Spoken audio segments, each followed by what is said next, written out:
Profesor Dr. Ajmain bin Safar ialah profesor di Akademi Tamadun Islam, Fakulti Sains Sosial dan Kemanusiaan, Universiti Teknologi Malaysia (UTM). Beliau berkelulusan ijazah Doktor Falsafah PhD, Pendidikan Islam dari Universiti Kebangsaan Malaysia (UKM). Profesor Dr. Ajmain telah berkhidmat di UTM selama 33 tahun di Fakulti Sains Sosial dan Kemanusiaan. Beliau adalah penulis channel Telegram Satu Hari Satu Hadis dan channel Kapsul Tazkirah. Assalamualaikum warahmatullahi wabarakatuh. Bermulanya cetusan idea untuk menulis Satu Hari Satu Hadis ini sebenarnya hasil daripada tesis PhD saya. Sebab saya buat develop instrumen pentaksiran akhlak pelajar. So dalam membina instrumen itu, kita kenal pasti konstruk untuk kita mengukur akhlak pelajar. So dalam membina konstruk tu, kita kena bina subkonstruk dan juga item. Jadi apa sandaran kepada item-item yang kita bina? Contohnya akhlak terhadap Allah. So apa subkonstruk untuk akhlak tersebut, dan bila kita nak bina item untuk mengukur akhlak pelajar tu, kita kena sandarkan kepada Al-Quran, kepada hadis-hadis Nabi SAW. Jadi bila dah siap tesis, saya nampak perlu dikembangkan dalam bentuk penulisan. Berkebetulan saya ni dulu jadi imam dan pengurusi masjid. So bila lepas sembahyang, khususnya bulan Ramadan, saya akan bagi tazkirah pendek perkara-perkara yang berkaitan dengan Ramadan, dan saya akan ambil hadis lah. So benda itu berlangsunglah beberapa tahun sehinggalah tahun 2015. Saya rasa saya nak bukan hanya kuliah pendek tu, tapi saya nak tulis dan nak berkongsi dengan masyarakat. Masa tu dah ada WhatsApp group. Jadi apa saya buat? Saya ambil satu hadis yang berkaitan dengan Ramadan, yang saya kupas sedikit huraiannya lepas solat subuh dalam 5 minit begitu, dan saya writing up, tulis hadis tersebut dengan huraian sedikit, poin-poin je lah, ringkas-ringkas 1, 2, 3, 4, dan saya postkan dalam grup WhatsApp masjid. Itu asalnya lah. So sehinggalah bila habis bulan Ramadan, so habislah tazkirah saya 30 hari ataupun 29 hari. Lepas tu ada orang tanya dalam grup, hari ni tak ada hadis ke?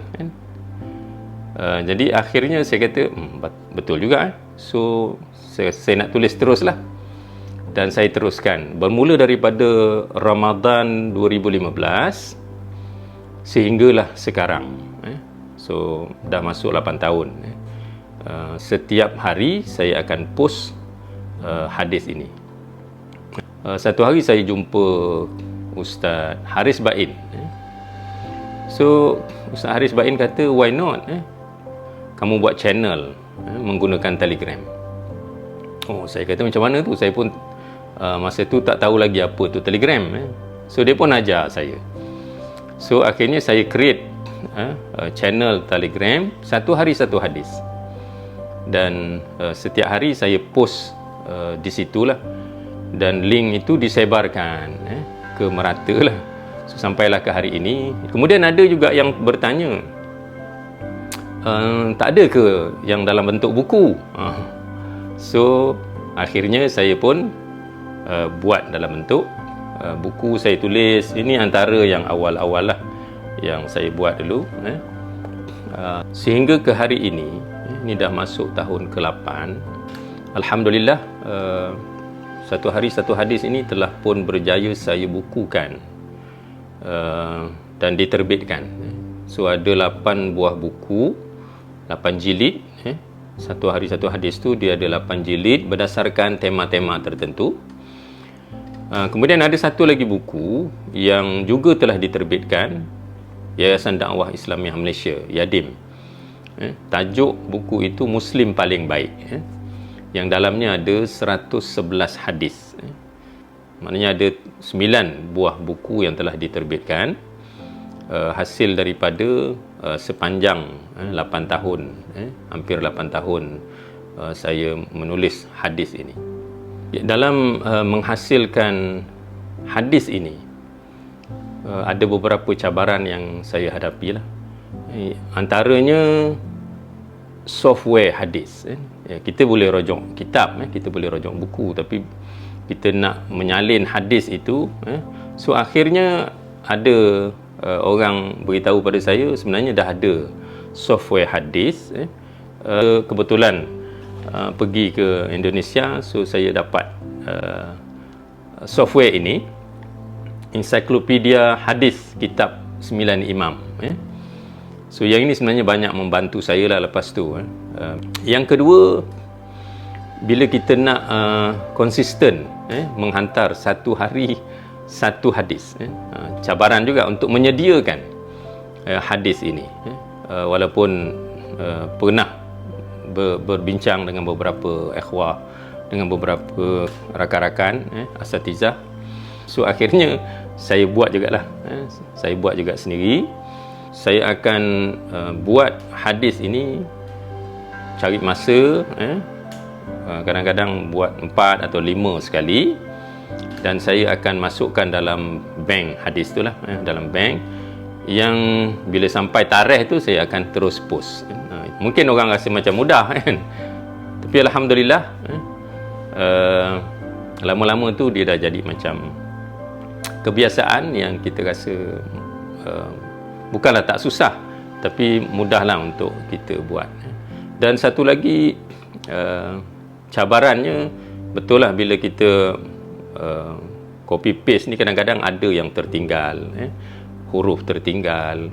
Tapi alhamdulillah di kalangan pembaca ni ramai juga yang prihatin, ada yang personal beritahu saya, dia kata, "Ustaz, hadis hari ni macam ada benda yang tak kena dekat, ada yang tertinggal, ni terjemahannya kurang tepat."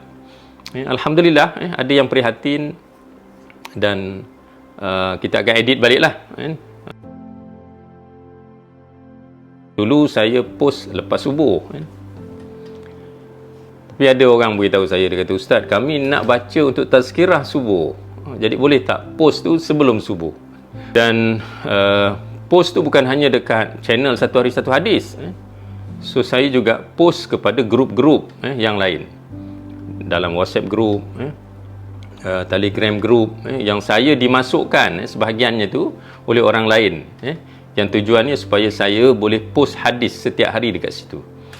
Setakat ni alhamdulillah hampir 100 kumpulan, hampir 100 grup yang saya post hadis setiap hari. Harapan saya, bila kita dah menghasilkan channel Satu Hari Satu Hadis, ramai subscribe yang bersama dalam itu, harapan saya kalau boleh divideokan, di mungkin macam TikTok, sebab kalau kita tengok dalam media untuk dakwah sekarang ini, orang jarang dah membaca buku. Mungkin dengan adanya video-video pendek, TikTok, seperti TikTok semua tu, rasanya dia lebih luas capaian, khususnya kepada generasi muda dalam kita menyampaikan dakwah. Satu lagi, saya juga mengharapkan ada orang lain yang boleh membantu saya untuk meneruskan projek Satu Hari Satu Hadis ini. Yalah, mungkin masa ni kita sihat, kita boleh buat, tapi mungkin besok lusa kita tak tahu. Kalau ada mereka yang bersedia untuk membantu dan sama-sama meneruskan projek ini berterusan, alangkah baiknya. Yang mungkin boleh bukan hanya wujudkan channel sahaja, tetapi banyak benda lain yang kita boleh buat. So kalau ada tim, amat baiklah sebenarnya, tim yang sama-sama memikirkan, buat dan laksanakan bersama. Jadi kalaulah kita dapat sama-sama menggarap, selain daripada hadis, satu hari satu hadis, satu hari satu ayat, hari satu kisah sirah, yang kita boleh manfaatkan, sebarkan, dan dia akan menjadi media dakwah yang antara yang berkesan. Dia banyak membantu, bukan hanya kepada orang awam, tetapi juga dengan bahan-bahan yang kita sediakan, membantu para pendakwah, asatizah yang lain untuk menggunakan, untuk memanfaatkan, demi menjayakan wawasan, menyebarkan risalah apa yang ditinggalkan oleh baginda Nabi SAW. Itu amat saya harapkanlah pada masa sekarang ini. Sehingga kini, subscriber dan follower channel Satu Hari Satu Hadis telah melebihi 104,000 subscriber. Tahniah diucapkan kepada Profesor Dr. Ajmain atas hasil usaha dan kerja keras beliau menyebar luaskan dakwah melalui hadis-hadis Rasulullah sallallahu alaihi wasallam.